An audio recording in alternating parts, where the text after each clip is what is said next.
What's up, everyone, and welcome to another episode of Life with Lucas. On today's Motivational Monday, I kind of just wanted to freestyle a little bit, talk about a little bit of this, a little bit of that, little Heinz 57. Starting with, I want to encourage everybody this morning and at the start of this week to work hard, and to work hard in not only everything they do, but in everything that they have done to keep it. So I want everybody to remember who they are. If you still don't know who you are, if you're still soul searching, you're still trying to figure out who you are, that's okay. Remember, nobody has it figured out in the beginning portions of their life. The first 25 some years, you're still trying to figure it out. If you're one of those people that's gone to college and dropped out, part of going to college is realizing what you don't want to do, right? So if you're one of those people like me that kind of doesn't really know what direction they're headed yet, kind of just set sail, let the ocean's waves carry you, open those wind sails and kind of just go. Kind of just let it happen. But in the midst of finding out who you really are, be careful not to lose what you are to that sea that others are trying to suck you down into the undertow in. Don't allow the opinions of others to misdirect you, to take your moral compass and bust it, to make you go against your own code to satisfy their principles and beliefs and ideas. Be against the grain. Always be somebody who stays true to who you are, because the only person that needs to like you is you. The only person that should love you unconditionally without any kind of debt being owed is yourself. And you do owe one thing to yourself. You owe it to yourself every day to do better than you did the day before.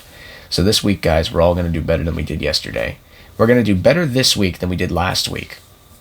And I have a dear friend that's going through a problem right now. He's a little bit stressed out and a little sad because he is mourning the loss of a relationship.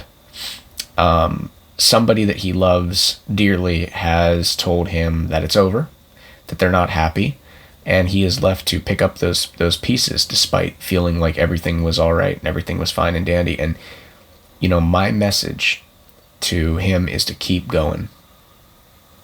The world does not stop even when we want it to. And this is terrible advice that I'm about to give you, and it's kind of morbid, but it's helped me. Whenever I have lost somebody when they broke up with me, or I had to break up with them, and I knew that it was too hard to go on living in a world where they existed, there was no way, no matter how sad, depressed, whatever I got, that I would ever remove myself from the equation. I just don't believe in it. And I'm not saying that that's how you feel or that that's what you're thinking. I know it's not. But follow me for a second. If one cannot and will not, because it goes against their principles, beliefs, and philosophies, remove themselves from this world because they can't live in a world where that other person exists, you have to pretend that they're already gone, dead and gone. And you have to move forward just pretending like that person that you knew passed away. There's a stranger with that person's face just walking along, and it's okay to smile at them and say hi because they remind you of the person that you used to love and know. But they're just not that person anymore. And you got to kind of just hold on to those good times, the times that you held dear to you, and keep those memories alive. But when the person changes up on you in 180s just completely out of nowhere, it's almost best to just pretend like they have passed away. And the person, the stranger that you see wearing their face, is just that, a stranger with the same face. Somebody that reminds you of times with a better version of that person, or the version of that person you fell in love with, but isn't necessarily wishing for that new person to fail. Everybody has paths that we take in life. God does things for a reason. He puts people in our lives, sometimes for a season. And when that season's done, it's time to move on to the next one. We have better character development. So, and I want to preface all this by saying, let me go back a little bit and say, when I said, if you can't live in a world, take yourself out of a world where you can't live because the other person is there, that is never the answer. Is never the answer to remove yourself from life by taking your life because you cannot stand to see what's unfolding in front of you. And I've known a couple people in my life that have attempted. I've known a couple people that have. And it's a very hard thing to watch those who get to that point waste it. All that life that they had, that there was so much left over something so trivial as a heartbreak or a snag in the road. There's going to be snags, guys. There's going to be times where we fall down and we got to get back up. But, and again, I am not saying that my friend is like this. You know, he hasn't had a thought like that. But there are many others out there who I'm speaking to that have dealt with what my friend is going through, and they have thought about not carrying on anymore. And that's just not the answer. The answer is sticking around, figuring out how to love yourself first so that you could fully give yourself and your love to somebody else. Because there is somebody out there, guys, who is searching for someone like you. There is someone out there who is desperately wondering and struggling and thinking, why me? Why you? Why not you? The reason it's you is because the person that you're meant to find is going through the same thing. And in order for you to have that communication, understanding, that love and perspective, you had to go through all this so you can get to that. I believe that. I believe that for all of you. All right? So to my dear friend, I'm sorry you're going through this right now.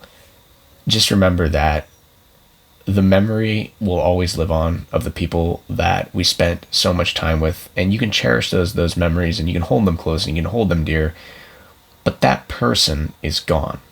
And the person that's there now, you need to just wish them the best, but let go of the rest. Let go of all the what ifs, the buts, the, well, I could have, I should have, I would have. Let it all go. And I always tell people this too. It's okay to break down, right? Remember that even crops need rain to grow. That's important. But too much rain will drown the crop. So let the sadness wash over you. Let it baptize you into a new perspective, a newfound appreciation for the situation that you had that's propelling you into the situation you're going to be in. And just let those crops grow. Cultivate new seeds of success. And try hard not to let what others do get you down. With that said, I hope everybody has a great week. I hope you all remember, just as Brandon said, life's good because I say so. And keep that rolling around up here all the time. Life is good because we say so, guys. Life is good because we say it is. And as long as we keep telling ourselves that, we find reasons for it to be good, there will always be a reason for us to be in it. I'm Luke. This was Life with Lucas. And I look forward to seeing you guys in the next episode.